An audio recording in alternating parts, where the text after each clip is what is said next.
everyone! I wanted to do a quick video on how to sign up for the WileyPlus materials for the first time.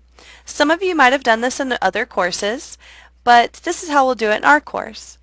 This is our home page. Once you're at the home page, you want to click on Course Content. Depending on what you visited last, that'll take you to whatever tab you clicked on. I clicked on Exam 1, followed by Pre-Lecture Quests. It doesn't really matter where you click as long as you find an area that has these symbols. It's a purple square with a purple arrow in it. All of these symbols indicate our WileyPlus assignments. You can see here on our D2L site we're going to have pre-lecture quests, which are worth some bonus points, but they're going to help prepare you for a class. Then we're going to have our exam prep assignments, which are mandatory. And with these, they will count towards your grade and help you prepare for the exams themselves. I recommend just clicking on the pre-lecture quests and starting with Chapter 1. When you first click on it, this is the page that you'll get to, how to register, and that's what this video is all about. There are 3 different ways to register. They always have the purchase online registration kind of drop down already. This is the most common and popular with students. So let's go by it step by step with the 3 options. You can purchase a registration code from the bookstore. There is some bookstore markup with this, but some students use this option so they can use their scholarship money. From that card, you'll enter your code and push continue and follow the directions from there. I do recommend using your Pelicippi email whenever you're signing up for this, but really you can use whatever email you're going to check most often. Again, if you haven't purchased from the bookstore, you'll want to purchase directly. So all you guys need is the WileyPlus Instant Access. The cost here, and this is also true for the registration code in the bookstore, is for 2 semesters of WileyPlus. So this is for Chem 2010 and Chem 2020.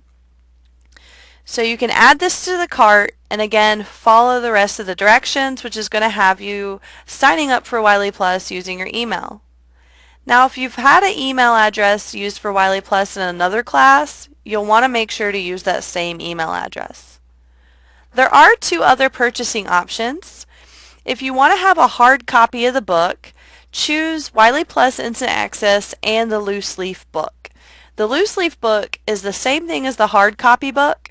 The only difference is it doesn't have the hard cover. But this is in full color and it's printed the same exact way as a hard copy book. This is the lowest price you'll be able to find this. So you save quite a bit of money in doing that. Again, what I have found over the years is most students do not find it necessary to have a hard copy book. This bottom one is the purchase of the WileyPlus Instant Access in the ebook. Really, you don't need this either.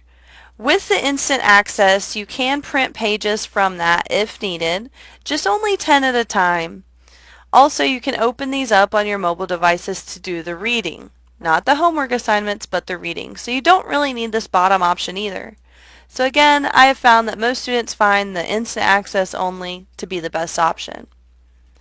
If you're unsure of this class or how I have it set up, what you can definitely do to get started today is you can choose the I'm not ready to buy, but I'd like to use the 14-day grace period option.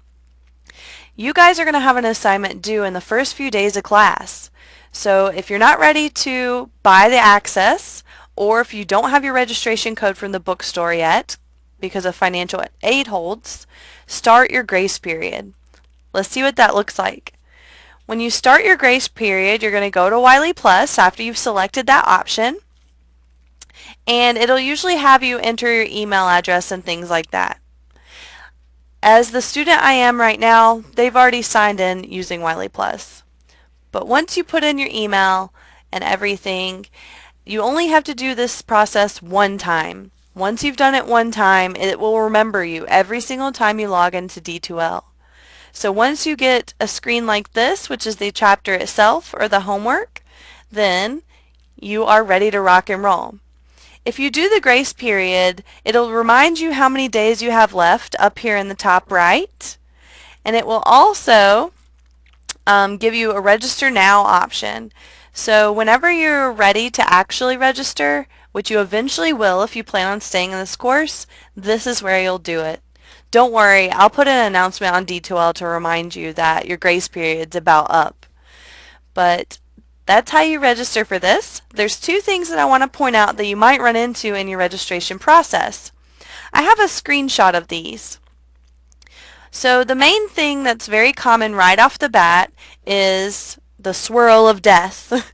It's a little swirly symbol and the blue bar moves around and you'll kind of be stuck on this page. No real error will come up. I'm using Chrome as my browser and that is the recommended browser for this program. And so whenever this happens, you know that you're stuck here and something needs to happen when you have a shield in the top right corner. If you're using a different browser, I have more information on this process in the official PowerPoint and how to register for the WileyPlus materials. On Chrome, you click the shield and it'll allow pop-ups. You'll reload the page using the clockwise arrow and everything will work after that. Something else that's very common on top of the swirl of death is a screen that says clear your cache. Again, since I recommend using Chrome, I'll show you guys how to do that. When you need to clear your cache, you go to the top right with the three dots that are in the vertical position. You go to your History tab, and you go Clear Browsing Data. You do not need to clear your browsing history, download history, password. The only thing you need to clear is your cached images and files. This is like a temporary storage system that unfortunately this book publisher uses a lot of. Something else you can do is clear the cookies and other site data, and sometimes that'll make it a little bit last a little bit longer. So clear your browsing data, and then that way you'll know you'll be able to load the pages. When you do that on D2L, you will get kicked out of D2L and need to log back in. So log back into D2L, it'll bring you back up to the pages you were working on, and again, you're ready to rock and roll. If you get tired of clearing your cache or if you're having a real issue with it, again, go to that little drop-down menu in the top right, and you can always do the incognito. In the incognito setting, it doesn't store any of the browsing history, cookies, site data, things like that. But a lot of students have found this incognito tab to be a little easier to use and you don't have to clear your cache. But besides those two issues, once you're logged in again, D2L will remember your login, so you just log into D2L and you'll be able to click any of the other assignments. Check out my other videos to see what the assignments are actually like. Thank you guys for watching or listening, and if you have any questions, let me know.